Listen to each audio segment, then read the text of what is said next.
मंगलम भगवान वीरो मंगलम गौतमो गणी मंगलम कुंद कुंदायो जैन धर्मोस्तु मंगलम सर्वमंगल मांगल्यम सर्वकल्याणकारकम प्रधानं सर्वधर्माणां जैनं जयतु शासनं मंगलमय मंगलकरण वीतराग विज्ञान नमो ताहि जाते भय अरहंतादि महान करि मंगल करियो महा ग्रंथ करन को कार याते मिले समाज सब पावे निज पद राज। इस भवतरु का मूल एक जानहु मिथ्या भाव ताको कर निर्मूल अब करिए मोक्ष उपाय। मोक्ष मार्ग प्रकाशक नाम का ग्रंथ है। इसके 7वें अधिकार में व्यवहारावासी मिथ्या दृष्टि की चर्चा चल रही है, जिसमें उसके चौथे प्रकार का वर्णन यानी धर्म बुद्धि से धर्मधारक मिथ्या दृष्टि, उसके संदर्भ से उसके देव भक्ति का अन्यथा स्वरूप, गुरु भक्ति का अन्यथा स्वरूप और शास्त्र भक्ति का अन्यथा स्वरूप क्या है, उसकी चर्चा अभी अपन ने यहाँ देखी इस ग्रंथ के आधार से। और इसके बाद 3 पंक्तियाँ और हैं, फिर 7 तत्व का अन्यथा रूप इसको किस प्रकार वर्तता है उसकी चर्चा अपन आज प्रारंभ करेंगे। इस प्रकार इसको देव गुरु शास्त्र की प्रतीति हुई माने इस प्रकार इसको देव गुरु शास्त्र की अन्यथा प्रतीति है, इसलिए व्यवहार सम्यक्त हुआ मानता है। तो अन्यथा प्रतीति, लेकिन वह समझता है कि मैं देव शास्त्र गुरु, सच्चे देव सच्चे गुरु सच्चे शास्त्र का मानने वाला हूँ, मुझे उनकी ही प्रतीति उनका ही श्रद्धान है, ऐसा मानकर अपने को व्यवहार सम्यक दृष्टि मानता है।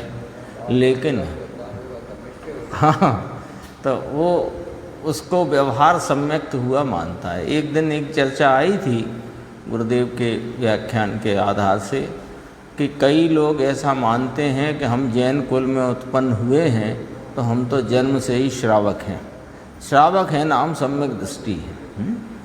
यहाँ कहा देव गुरु शास्त्र की इस प्रकार माने जो उपरोक्त इसका अन्यथा स्वरूप मानता चला आया है, वैसी प्रतीति को अपना व्यवहार सम्यक्त हुआ मानता है, परंतु उनका सच्चा स्वरूप तो इसे भाषित हुआ नहीं है, इसलिए प्रतीति भी सच्ची नहीं है। यानी क्या कह दिया कि जो सच्चे देवगुरु शास्त्र की इसने परीक्षा किए बिना अथवा तत्व ज्ञान के बिना परीक्षा किए हुए, अर्थात गलत परीक्षा करके सच्चे देव शास्त्र गुरु को देखो लेना ये कि उसने गलत देवगुरु शास्त्र को नहीं श्रद्धा में लिए सच्चे ही देव सच्चे ही गुरु सच्चे ही शास्त्र, लेकिन परीक्षा ही गलत है। तो परीक्षा गलत है तो उसको प्रतीति सच्ची नहीं, उसका श्रद्धान सच्चा नहीं है। फिर कहा सच्ची प्रतीति के बिना सम्यक्त की प्राप्ति नहीं होती, इसलिए वह मिथ्या दृष्टि ही है।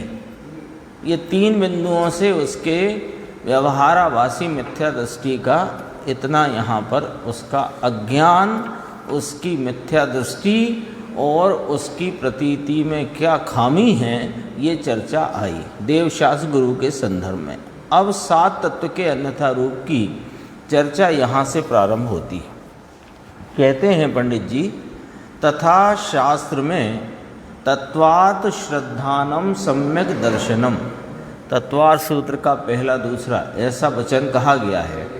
पहले अध्याय का दूसरा सूत्र तत्वार श्रद्धानम सम्यक दर्शनम, ऐसा वचन कहा है। इसलिए शास्त्रों में जैसे जीवादि तत्व लिखे हैं वैसे आप सीख लेता है और वहाँ उपयोग लगाता है। ऐसा ही नहीं कि रट्टा मारता है।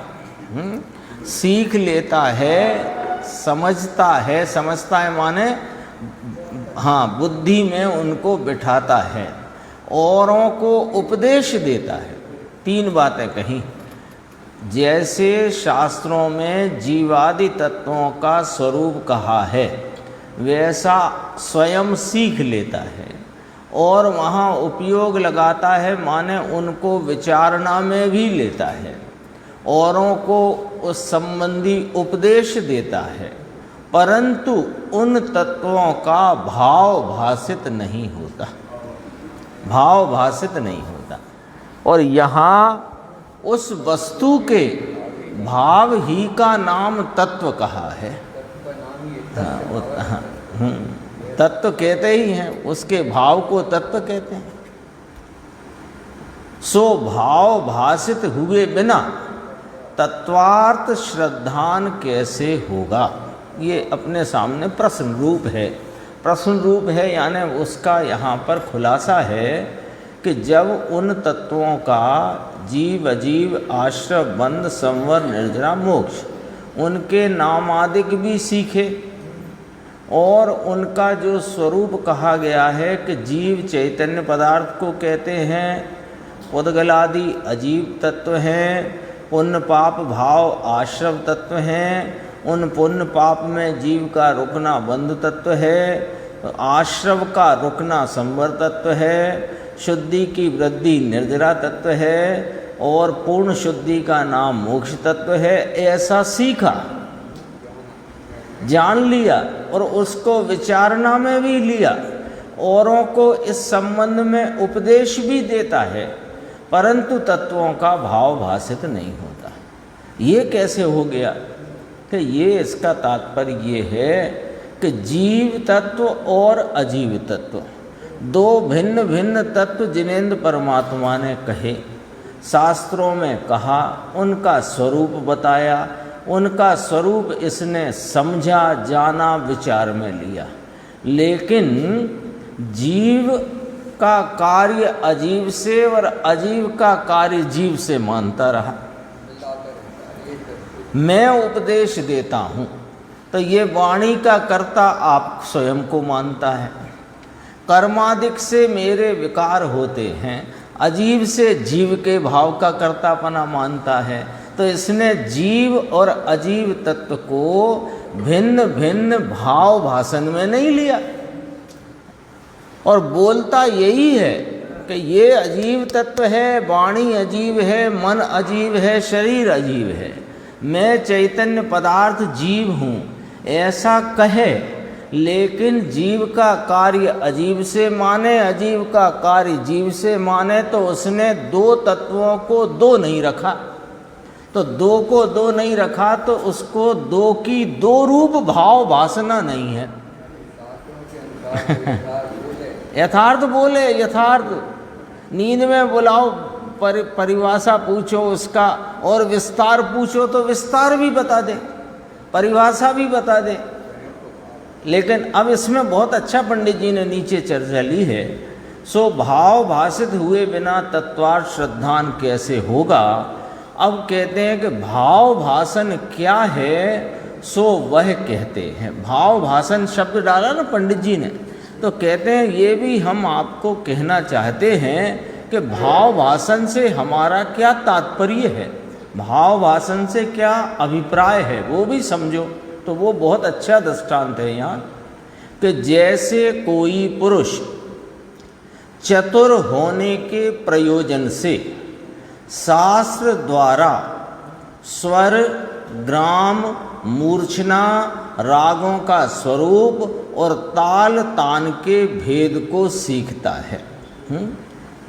संगीत में चतुर होना चाहता है, संगीत में। अब वो संगीत की चतुराई के प्रयोजन से संगीत शास्त्रों में जो 7 स्वरों का वर्णन है उनको सीखता है, उनका आरोह क्रम, उनका अवरोह क्रम हैं, और उसमें क्या मूर्छना है, क्या मूर्छना यानी यहाँ मुर्कियाँ किस प्रकार हैं, कौन कोमल स्वर है और ये दीर्घ स्वर है आदि इत्यादि, और कौन सा राग किस प्रकार के स्वरों के आरोह रूप है, कौन सा राग किन स्वरों के अवरोह रूप है, और कौन सी ताल है और ये कौन सी तान है, सब काय से सीखा?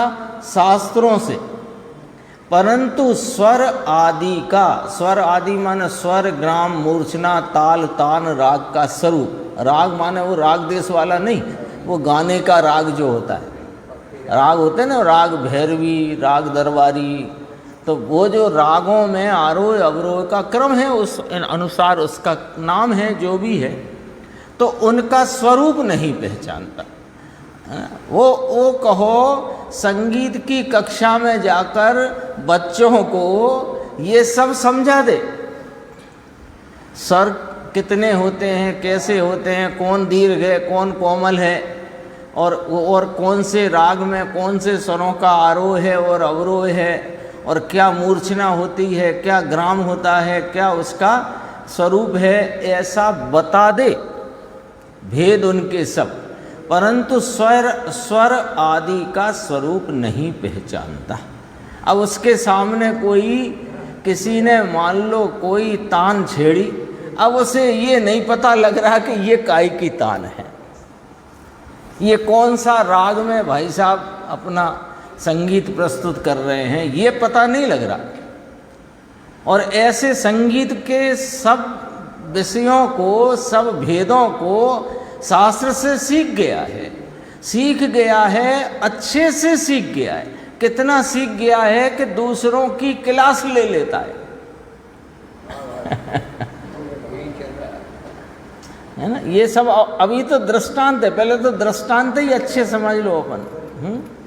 स्वरूप की पहचान नहीं है किनके? स्वर आदि के, स्वर, राग और उनके दीर्घता, कोमलपना, उनका जो कोई भी मूर्छना, मुर्कियाँ इत्यादि हैं, उनकी पहचान हुई नहीं, तो क्या करेगा कि अन्य स्वर को अन्य स्वर मान लेता है।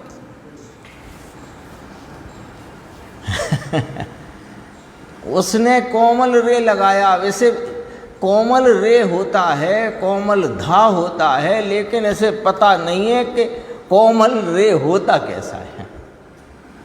तो उसने, सामने वाले ने वो स्वरों का आरोह अवरोह का जो उसने क्रम प्रस्तुत किया, उन्हें पहचानता नहीं, अन्य को अन्य जानता है। लिखा है इसमें, देखो, अन्य स्वर आदिक को अन्य स्वर आदिक रूप मानता है। अथवा एक और बात कहते हैं, सत्य भी मानता है तो निर्णय करके नहीं मानता है, निर्णय नहीं है।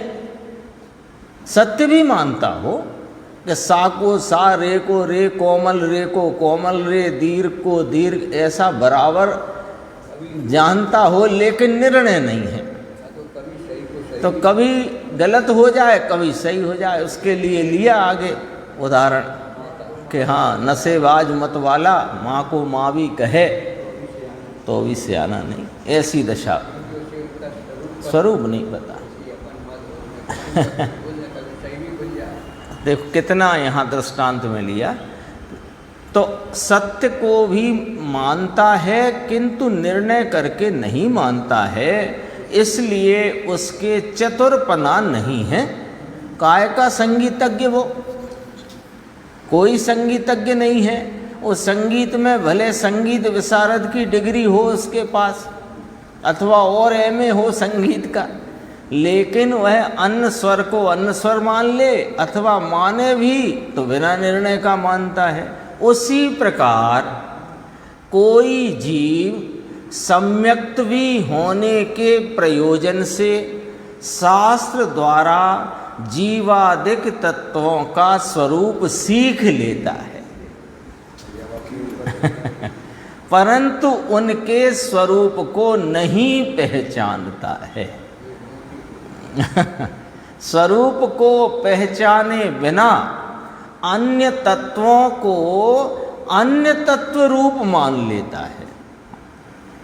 अब पहचानता नहीं, सीख लिया, तो अब वो पुण्य पाप रूप आश्रम भाव हैं, उन्हें संवर मान लेता है। सीखा नहीं, सीख तो लिया, लेकिन उनका स्वरूप नहीं पहचानता। और स्वरूप को पहचाने बिना अन्य तत्व को अन्य तत्व रूप मान लेता है। फिर एक और बात, अथवा सत्य भी मनाता है तो निर्णय करके नहीं मानता। ये कहना था तत्व के संबंध में, इसलिए उदाहरण में भी वह लिया। वे भी 7 स्वर होते हैं, ये भी 7 तत्व होते हैं। सत्य भी मनाता है, मानता है, तो निर्णय करके नहीं मानता, इसलिए उसको सम्यक्त नहीं होता। ऊपर क्या था, इसलिए उसके चतुरपना संगीतज्ञपना नहीं होता। फिर कहा जैसे कोई, अब सम्यक्त के संबंध में, जैसे कोई शास्त्रादि पढ़ा हो या ना पढ़ा हो, संगीत वाले के लिए लिया, परंतु स्वरादि के स्वरूप को पहचानता है तो वह चतुर ही है। आपको बहुत लोग ऐसे मिल जाएंगे कि जिनने कभी संगीत की कोई किताब नहीं पढ़ी है ना, और संगीत के स्वरों के सब स्वरूप को बराबर पहचानते हैं, निर्णय करके पहचानते हैं। आप कोई गलत तान छेड़ दो तो टोक देंगे कि ये नहीं भाई, ये नहीं चलेगा। तो आप उससे पूछे आपकी डिग्री बताओ, कि हमने तो किताब ही नहीं पढ़ी आज तक। डिग्री क्या है? हाँ, अंधे भी बहुत संगीतज्ञ। अब एक तो अपने प्रसिद्ध थे ही रविंद्र जैन, उनने कहाँ पढ़ी किताबें कुछ, लेकिन तो कहते हैं कि स्वरादि के स्वरूप को पहचानता है तो वह चतुर ही है बिना पढ़े। उसी प्रकार शास्त्र पढ़ा हो या ना पढ़ा हो, यदि जीवादिक जीव अजीव आश्रम बंध संवर निर्जरा मोक्ष इनके स्वरूप को पहचानता है तो वह सम्यक दृष्टि ही है। किताब नहीं जान पढ़ा, कदाचित नाम भी ना बता पाए, लिया इसमें सब लिया है। जैसे अब संगीत के लिए हिरण को लिया, अपन ने रविंद्र जी को लिया रविंद्र जैन। यहाँ देखो, हिरण स्वर रागादिक का नाम नहीं जानता, परंतु उसके स्वरूप को पहचानता है। तो वो हिरण उस संगीत की तान में चला आता दौड़ता हुआ। ये कहा ना इसमें, अध्यात्म शास्त्रों में भेद विज्ञान को कारणभूत तथा वीतराग दशा होने को कारणभूत जैसा निरूपण किया है वैसा नहीं जानता। यहाँ ऊपर देखो, अपन ने देखा जिन शास्त्रों से जीव के त्रस स्थावर आदि रूप गुणस्थान मारना आदि रूप भेद को जानता है, ये आगम के विषय है ना। अजीव के पुद्गलादि भेद, उनके वर्णादि विशेष, ये भी किसके, आगम के विषय। और अध्यात्म का विषय क्या है, भेद विज्ञान और वीतराग दशा होना। तो भेद विज्ञान ही वास्तव में ये जीव को सुख प्राप्ति का कारणभूत भाव है, और वीतराग दशा पूर्ण वीतरागता की प्राप्ति का कारणभूत भाव है। तो आगम आदि में जीव को व्यवहार जीव रूपता से इंद्रिय वाला, एक इंद्रिय, दो इंद्रिय, त्रस स्थावर आदि भेदों से कहा, और उसको गुण स्थान मारना स्थान के सहित कहा।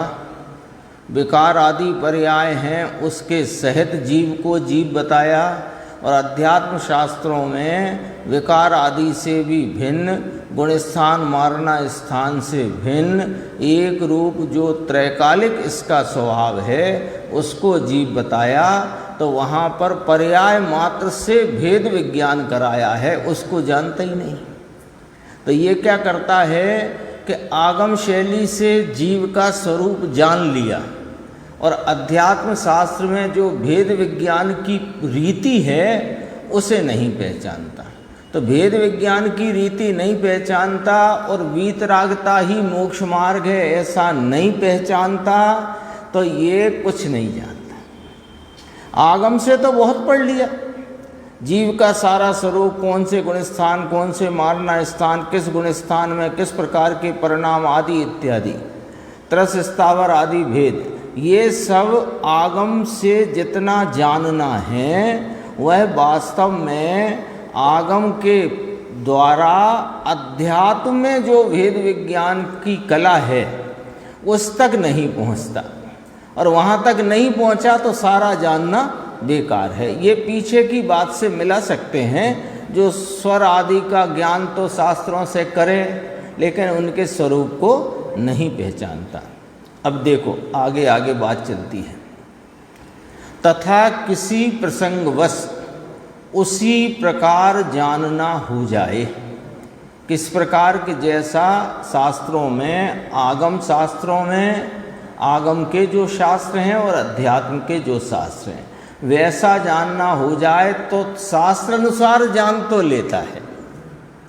मैं चैतन्य ज्ञायक एक रूप त्रिकाली सामान सदृश स्वरूप हूँ, रागादि विकारी भाव वे मेरी परिणति में होने पर भी मेरा स्वरूप नहीं है, ऐसा जान तो लेता है, परंतु अपने को आप रूप जानकर पर का अंश भी अपने में न मिलाना और अपना अंश भी पर में न मिलाना, ऐसा सच्चा श्रद्धान नहीं करता है।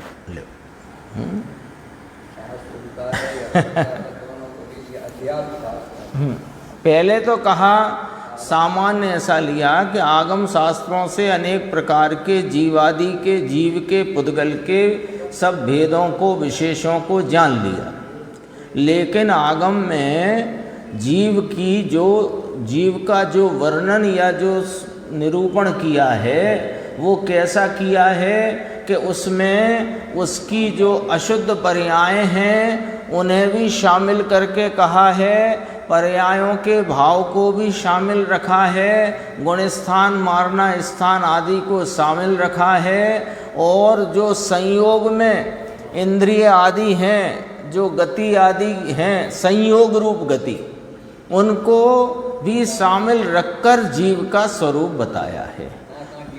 कहाँ जीव पाए जाते हैं और जीव के मोक्ष मार्ग में चलते हुए क्या क्या गुण स्थान हैं और मोक्ष मार्ग में नहीं है उसका क्या गुण स्थान है, सब वर्णन आगम में आ गया। लेकिन इससे वह जीव की असल जीव जो है, मूल जीव जो है, जो मेरा वास्तविक स्वरूप है, वहाँ तक नहीं पहुँचता।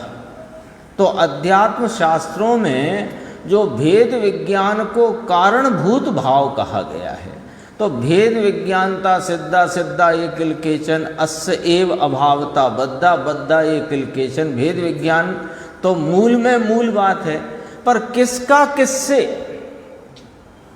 तो वहाँ भेद विज्ञान के लिए मैं कौन हूँ और रागादि कौन है, रागादि के निमित्त हैं वे कौन हैं, और रागादि जिनके लक्ष्य में होता है वे कौन हैं, पूर्व का कर्म का उदय है वो कौन है, ये इस प्रकार के भेदों को बराबर नहीं समझता, तो मिला देता है। कैसे मिला देता है कि हम हैं ना, तो ये जीव विकारी भाव करेगा तो कर्म तो बंधेंगे ही, तो मैंने कर्म जो बांधे हैं उन्हें भोगूंगा ही। इस प्रकार ये भेद विज्ञान की जो असलियत है वहाँ तक पहुँचता ही नहीं है। तथापि और वीतराग दशा, राग के भावों में ही पड़ा पड़ा, कषाय की मंदता के भावों में ही धर्म प्राप्ति के उपाय खोजता है, जबकि अध्यात्म शास्त्रों में वीतराग दशा को ही वीतराग भाव की संपूर्ण प्राप्ति या अपने स्वरूप की पूर्ण प्राप्ति का उपाय कारणभूतपने कहा गया है। वहाँ तक नहीं इसकी पहुँच होती। क्यों कि ये तो आगम से पढ़ता है, अध्यात्म को कदाचित पढ़े तो उसका अर्थ नहीं समझता, अर्थ नहीं समझता। अध्यात्म शास्त्र कभी आए सुनने में, पढ़ने में, तो कहने लगता बिना पर्याय का जीव कहने लगे ये तो कोई द्रव्य बिना पर्याय का होता है क्या।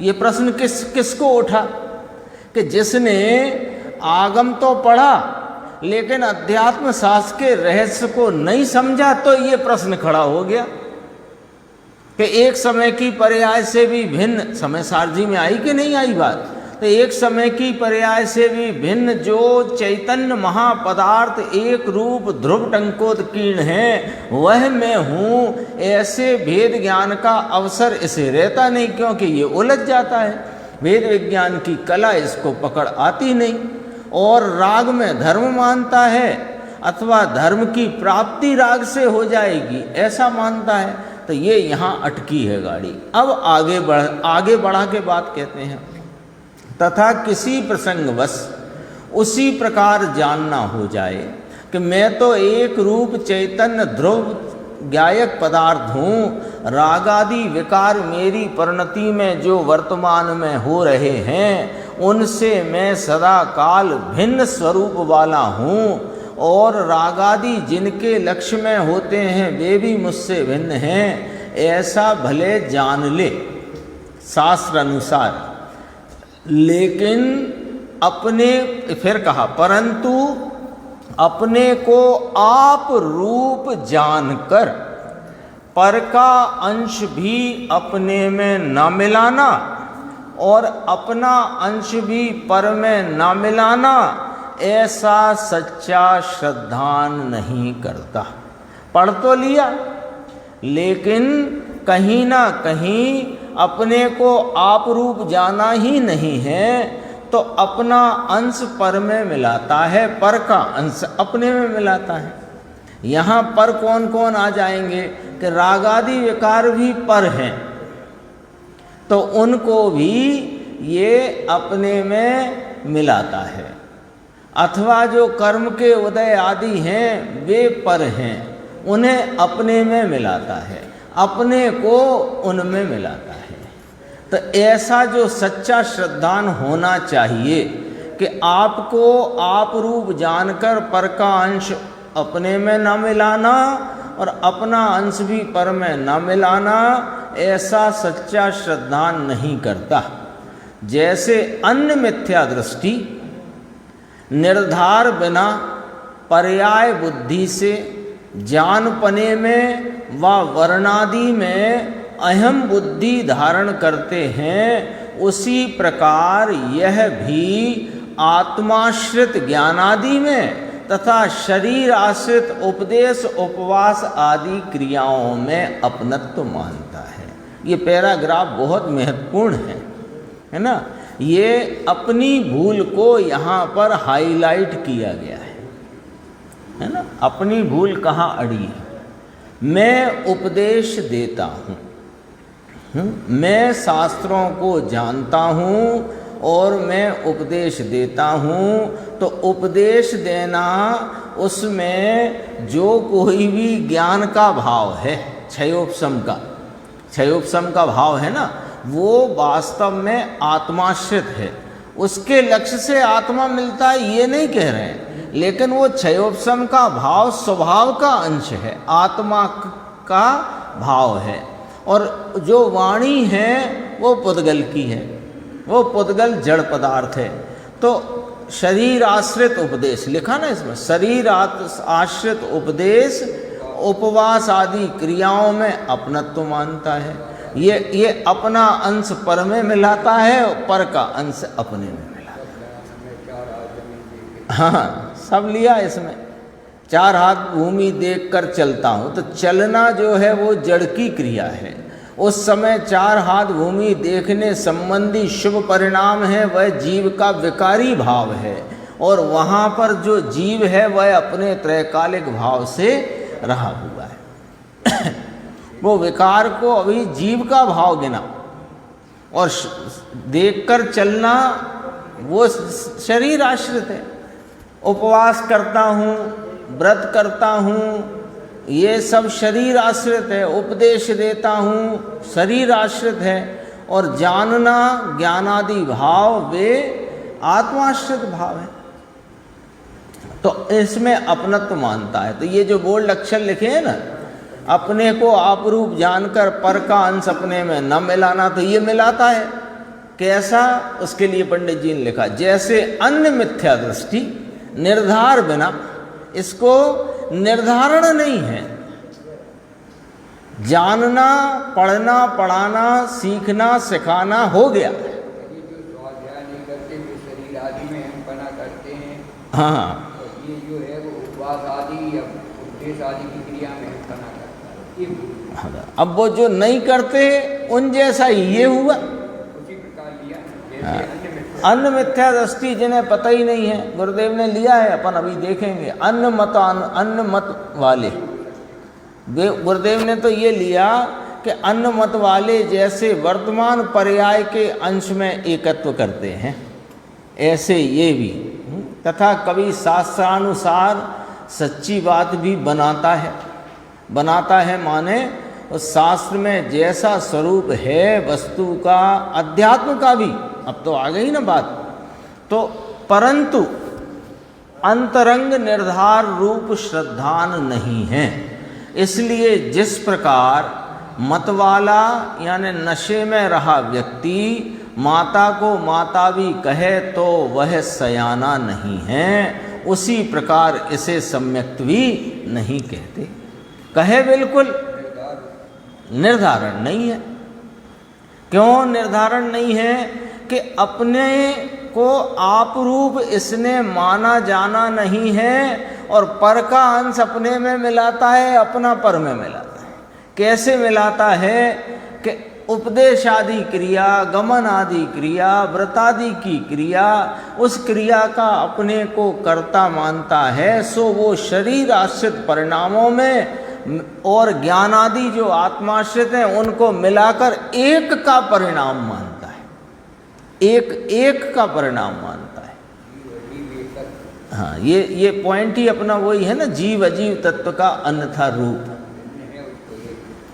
फिर कहा, तथा जैसे किसी और की ही बातें कर रहा हो, सब बातें ले ली हैं इसमें, उस प्रकार से आत्मा का कथन करता है। आत्मा की बात करे, सुनने वाले को भी ले लेना और कह करने वाले को भी ले। तो यहाँ तो करने वाले को ले लिया तो सुनने वाला शामिल ही है। तो किसी और की ही बातें कर रहा हो, भैया आत्मा यूँ है, यूँ है, यूँ है, एक रूप है, चैतन्य है, टंकोद कीर्ण ज्ञायक भगवान है। अब जैसे आत्मा कोई और है, मैं तो बता रहा हूँ ना, तो बताने वाला तो बन गया, उपदेश देने वाला, कथनी करने वाला मैं, और आत्मा ज्ञायक भगवान चिदानंद, तो वो ज्ञायक भगवान तो रहा कोई और मैं उपदेश देने वाला, यानी मैं अपने ज्ञान से कहता हूँ। तो ज्ञान अपना भाव क्षयोपशम का, और वहाँ वाणी का कर्ता होकर के उसको उसमें मिलाया, और आत्मा तीसरा। परंतु यह आत्मा मैं हूँ ऐसा भाव भाषित नहीं होता है ना। देखो कभी चर्चा आती है अपने, तो समझो स्वाध्याय बहुत परमागमों की, सर्वोत्कृष्ट ग्रंथों की हैं, और सब चलती है, और गुरुदेव श्री उसका एकदम बहुत सटीक स्पष्टीकरण करते हैं। वहाँ आत्मा के स्वरूप की बात आती है, तो उसकी महिमा की बात आती है, उसके गौरव की बात आती है, उसके गरिमा की बात आती है, तो हमें लगता ही नहीं है ये हमारे गौरव की बात है, हमारे वैभव की बात है, ये हमारी शक्तियों की बात है।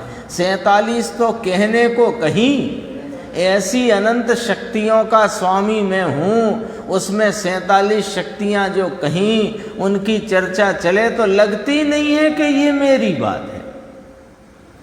वहाँ क्या लगता है कि आचार्य अमृतचंद्र भगवान ने 47 शक्ति कही है, सो हम पढ़ रहे हैं। हाँ, चैतन्य प्राण से जीवित हूँ, ऐसा लगता ही नहीं। ऐसे ये लगता है भाव प्राण है, वो क्या नाम है, ये जो जड़ प्राण है ना, द्रव्य प्राण, इनसे जीवन मानता है। आयु कर्म से जीवन मानता है, श्वास से जीवन मानता है, मन बल वचन बल काय बल से मानता है। कभी इसे लगता ही नहीं है कि मैं चैतन्य प्राण से जीव, क्योंकि वो लगे तो चैतन्य प्राण से ये कभी रहित होता नहीं तो कभी मरता नहीं, मरता नहीं तो अमर है, अमर है तो अनादि अनंत है, अनादि अनंत है तो कैसा है। ये जो गौरव की, गरिमा की, महिमा की, इसकी बात चलते रोज चलती है, अपनी ही महिमा की बात चलती है, पर लगती ऐसी है कि किसी और की बात है। क्यों ऐसा कैसे कि जब अपनी महिमा की बात चले और अपने को महिमा नहीं आए तो इसका मतलब तो ये ही निकला ना किसी और की बात है। देखो, तथा जैसे किसी और को और से भिन्न बतलाता हो, भेद ज्ञान की बात है ना, तो किसी और को और से भिन्न बतलाता हो, उस प्रकार आत्मा और शरीर की भिन्नता प्ररूपित करता है। आत्मा भिन्न भैया, शरीर भिन्न है, देह तो अनंत बार मिली छूटी, आत्मा अजर अमर है, तो मैं अजर अमर हूँ ये ख्याल में नहीं, न सुनने वाले को न कहने वाले को। यहाँ तो कहने वाले की मुख्यता से कथन किया है, हाँ उसमें दोनों समाहित हैं। परंतु मैं इन शरीर आदि से भिन्न हूँ ऐसा भाव भासित नहीं होता, तथा पर्याय में जीव पुद्गल के परस्पर निमित्त से अनेक क्रियाएं होती हैं, उन्हें दोनों द्रव्यों के मिलाप से उत्पन्न हुई जानता है। ये जीव की क्रिया है, पुद्गल उसका निमित्त है, ये पुद्गल की क्रिया है, उसका जीव निमित्त है, ऐसा भिन्न भिन्न भाव भासित नहीं होता। ये जीव अजीव तत्व का अन्यथा रूप है। इत्यादि भाव भासित हुए बिना उसे जीव अजीव का सच्चा श्रद्धानी नहीं कहते, क्योंकि जीव अजीव को जानने का तो ये ही प्रयोजन था, क्या कि जीव जुदा पुद्गल जुदा, ये था ना, अजीव जुदा जीव जुदा, ये प्रयोजन था, भेद ज्ञान का प्रयोजन था, वीतरागता का प्रयोजन था, सो वह हुआ ही नहीं, है ना। इसमें कहा, इसमें गुरुदेव की बहुत अच्छी चर्चा है, अपन थोड़ी देखते हैं। 244 पेज है।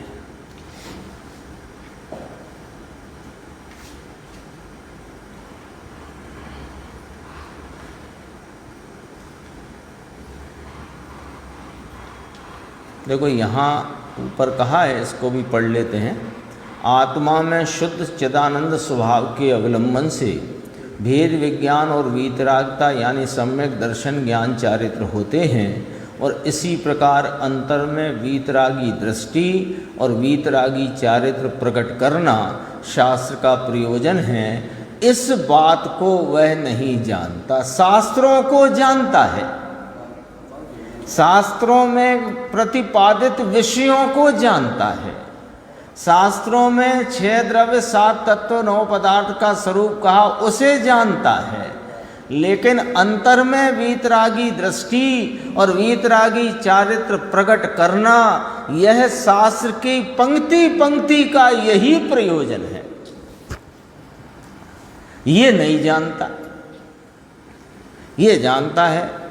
यानी अपने को, अपन सब शास्त्र के अभ्यासी है ना, कोई पहली बार तो नहीं हो रही है स्वाध्याय, बहुत समय से चलती है, तो अपने को ये तो लगता है मैंने इस ग्रंथ की इतनी स्वाध्याय कर ली, इस ग्रंथ की इतनी स्वाध्याय कर ली, इसको इतनी बार हो गया।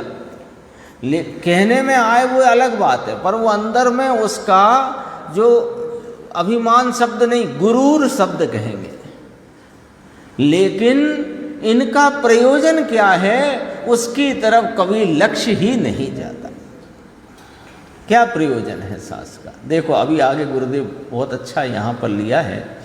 जो सत्य समझता है उसको राग और ज्ञान का भेद ज्ञान बताने वाले देव शास्त्र गुरु निमित्त रूप होते हैं। लो जब तक राग और ज्ञान की भिन्नता का भाव भाषण नहीं हुआ है तब तक यह शास्त्र अभ्यास और देव और गुरु और शास्त्र कोई निमित्त ही नहीं हुए। हाँ भाई, कहा है ना जिनवाणी में कि सच्चे धर्म की प्राप्ति में सच्चे देव गुरु शास्त्र ही निमित्त होते हैं। तो वे निमित्त, हमें निमित्त तो मिल गए, तुम्हें लग रहा है मिल गए, नैमित्तिक ही नहीं हुआ है तो निमित्त मिल गए, ये बात तुम्हारी कोई सच्ची नहीं है। ये तो एक जिनवाणी के कथन की परंपरा से तुम कहो तो कहो, उससे क्या, परंतु निमित्त से ज्ञान नहीं होता और ना धर्म अधर्म ही निमित्त से होता है। धर्म भी निमित्त से नहीं होता, ज्ञान भी निमित्त से नहीं होता, भेद ज्ञान निमित्त से नहीं होता, आत्मभान निमित्त से नहीं होता। अब उपादान की मुख्यता करता नहीं, निमित्त की मुख्यता से सुनना, समझना, मानना, जानना, कहना और कथन करना, निरूपण करना, ये सब वास्तव में जिनवाणी की विराधना है। हाँ, वही मतलब निमित्त की मुख्यता से कथन है, उसको ये माने कि निमित्त से हो जाएगा। उपादान को छोड़ दिया है, यानी उपादान में निमित्त से कार्य होता है, ये मानना जानना ये जिनवाणी की विराधना है। जिनवाणी पढ़ी तो जो पढ़ी उसमें प्रयोजन जो है वहाँ तक नहीं पहुँचे तो वो नहीं पढ़ी। तो उपादान पहले है और उस उपादान की विवक्षा में क्या निमित्त है उसका वर्णन जिनवाणी में आता है। तो निमित्त से कार्य नहीं होता। आगे बढ़ती बात, शास्त्रों में जहाँ रागादि को पुद्गल का परिणाम कहा हो वहाँ उस कथन का आशय यह है कि वीतरागी द्रव्य स्वभाव के आश्रय से उनका अभाव कर देना। एक दिन और आया था, जैसे द्रव्य कर्म आत्मा के नहीं पुद्गलादि के परिणाम या पुद्गलादि रूप हैं, उन्हें छुड़ाया है, तो उनको रागादि को भी पुद्गलादि कहकर राग को छुड़ाया है।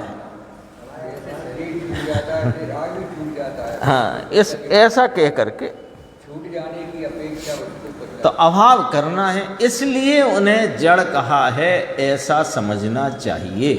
परंतु रागादि जड़ के ही हैं ऐसा मानकर जो स्वच्छंदी होता है तो उससे कहते हैं कि तू अशुद्ध उपादान रूप परिणमित हुआ है। तुम ही रागादि भाव से जो परिणमित हो ये अशुद्ध उपादान है।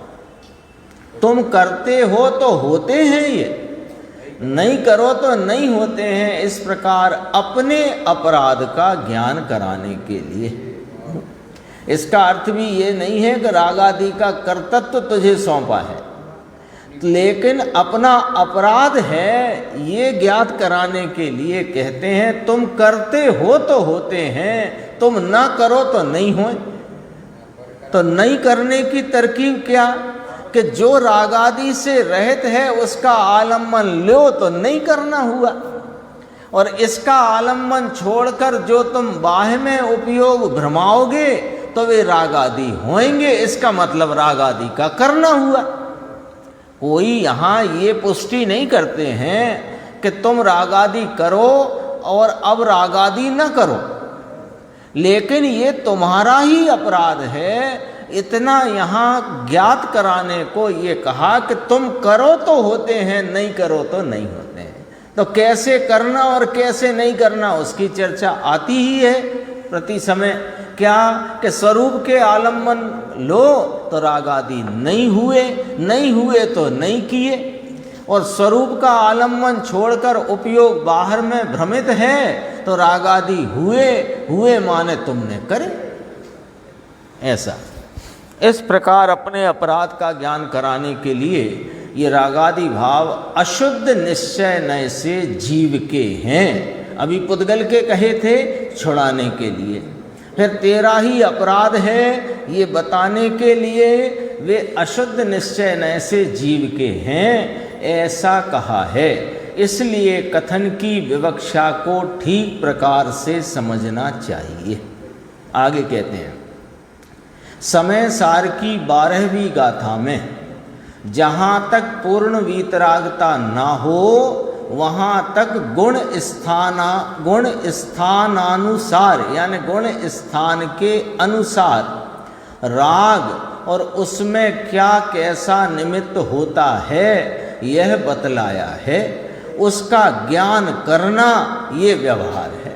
12वीं गाथा में कहा ना, ते काले जाने लो प्रयोजनवान है, तो जानने के लिए प्रयोजनवान है। आगे कह दिया, इस प्रकार व्यवहार का ज्ञान तो कराया है परंतु व्यवहार उपादेय है ऐसा कहीं नहीं कहा है।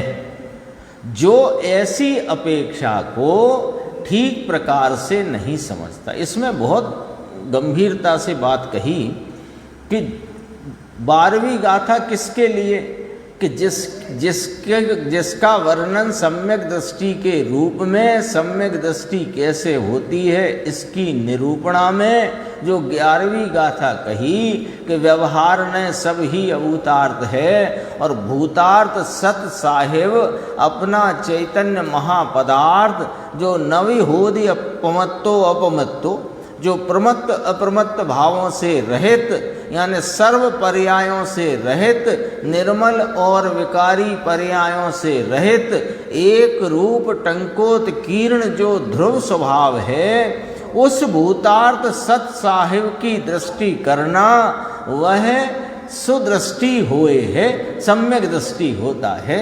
अब जो सम्यक दृष्टि हुआ है वो अभी पूर्ण नहीं हुआ है। दरअसल में समय सार की ये 11वीं और 12वीं गाथा हमें पूरे द्वादशांग के जो अनियोग पद्धति है उसका यहाँ पर ज्ञान करा देती है।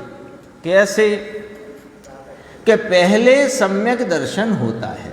देखो पहले वहाँ से चलो, 5वीं गाथा में कहा अब मैं उस एकत्व विभक्त आत्मा को दिखाऊंगा, तो तुम उसे अनुभव से प्रमाण करना, छल ग्रहण न करना, यही कहा ना।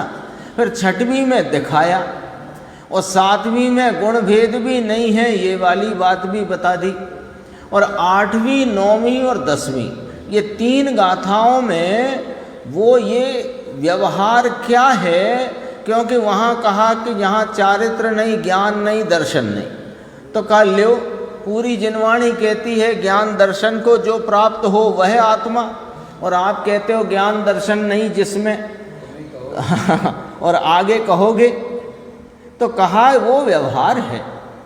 व्यवहार क्यों है, व्यवहार का प्रकार क्या है, वो 8, 9, 10 गाथा में कहा।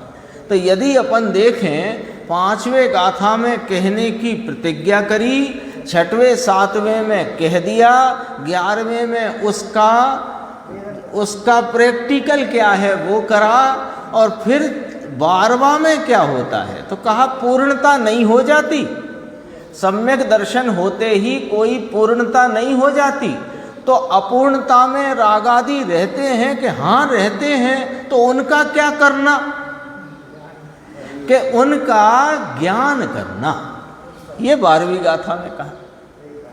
तो इन 11वीं 12वीं गाथाओं से द्वादशांग की शैली कैसे पता चल गई, कि ये पता चल गई कि जितने भी अनियोग, जो चरणानियोग मुख्य लो, करणानियोग भी ले लो, उन अनियोगों में जो गुणस्थान प्रमाण में होने वाले जो रागादि भाव और उस समय कौन कैसा निमित्त है इसका जो ज्ञान कराया है वो उपादेय पने के लिए नहीं, मात्र ज्ञान करने के लिए है। और उसका ज्ञान करने का अधिकारी कौन है कि जो सम्यक दृष्टि हुआ है वह, ये वाली बात है। ये 5-6 पंक्ति में गुरुदेव का मंतव्य ये है। देख लो, अब पढ़ दोबारा तीसरी लाइन से। इस प्रकार व्यवहार का ज्ञान तो कराया है, परंतु व्यवहार उपादेय है ऐसा कहीं नहीं कहा है। पूरी जिनवाणी में व्यवहार को उपादेय कहीं नहीं कहा है। जो ऐसी अपेक्षा को ठीक प्रकार से नहीं समझता, उसको यथार्थ भान नहीं होता, अतः वह या तो निश्चयाभासी या व्यवहाराभासी हो जाता है अथवा उभयाभासी मूढ़ रहता है। ये चर्चा अपनी यहाँ तक चली। इसके बाद और भी चर्चा अपनी आगे चलेगी उसमें।